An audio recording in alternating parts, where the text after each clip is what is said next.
The San Jose Sharks host a Flames team that is grasping for that final playoff spot. Here's what you need to know.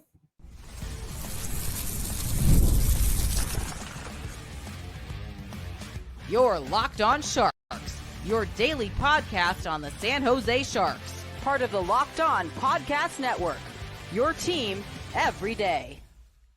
Hello, welcome to Locked On Sharks, the premier hockey podcast covering your favorite team in the Bay Area.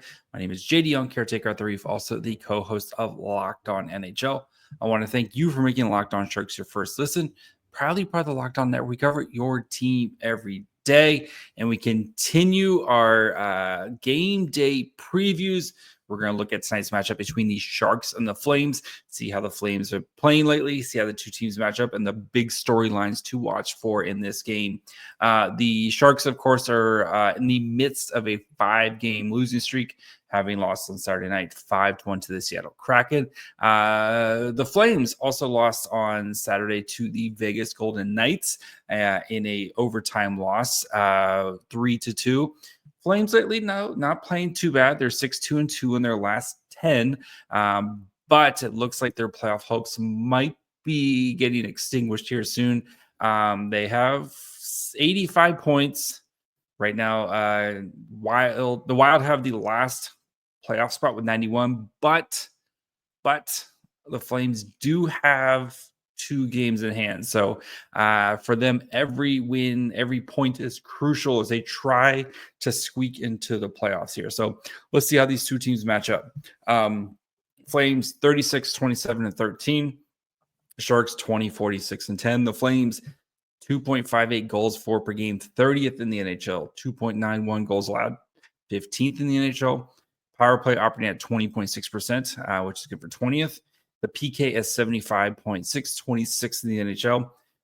The Sharks, 2.55, 31st in goals for per game, 3.75 goals allowed, dead last.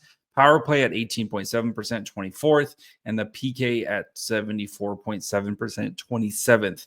Kadri leads the team in goals with 31, Uyghur in assists with 36, and Kadri leads the team in points with 60. Foley leads the Sharks with 28 goals. Eklund in assists with 38. And Celebrini leads the team in points with 55. The Flames really unlucky because they do a good job of driving shot attempts. They're 7th in the NHL when it comes to like shot attempts for, but expected goals 29th, expected goals for 31st. So they're getting shot attempts, but the quality isn't there, and it's a little bit unlucky too with their kind of shooting percentage. This is a team built on its defense, though, and its goaltending. They'll give up. They're kind of middle of the pack when it comes to the shot attempts at 18th, but the actual 5-on-5 goals against, they're 7th in the league. So they do not give up a lot, 5-on-5. And then the goaltending is been the big reason for, and that is especially when Dustin Wolf has been the big reason for the Calgary Flames kind of surprise run this year, I would say. Right now they're 4th in the division in points, 16th in the NHL in point percentage. Again, that goals against at 5-on-5, they're pretty solid there. Their offense is not much better than the Sharks, which is something to be said. So how they line up: Stringovich, Kadri, it's Pospisil. It's like saying popsicle, but you're a child. Huberdeau, Frost, and Coronado. Farabee, Backlund, and Coleman. Lomberg, Rooney, and Klapka make up the forward group here. Frost and Farabee, of course, are part of the midseason trade with the Flyers to kind of, I think both teams looking to kind of rejuvenate their group.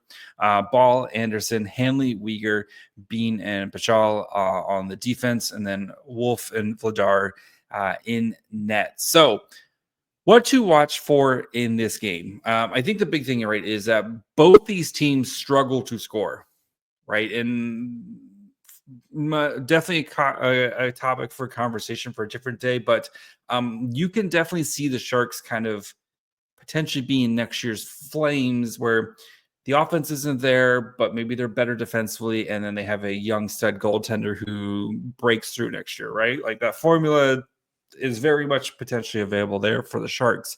But that's been the formula for the Flames, right? We're going to keep things close. We're going to keep things tight. We feel like we're going to be able to score when we need to, and we believe in our young goaltender in Dustin Wolf, who has been extraordinary this season. So for the Sharks, they need to try to take advantage of any opportunity in this game, because this is two very close teams. When you look at like all the analytics, right? There's not much separating these teams. This season when these two teams have played, they played in end of December. It was a 3-1 Calgary win. I was at that game. Aspirations played there.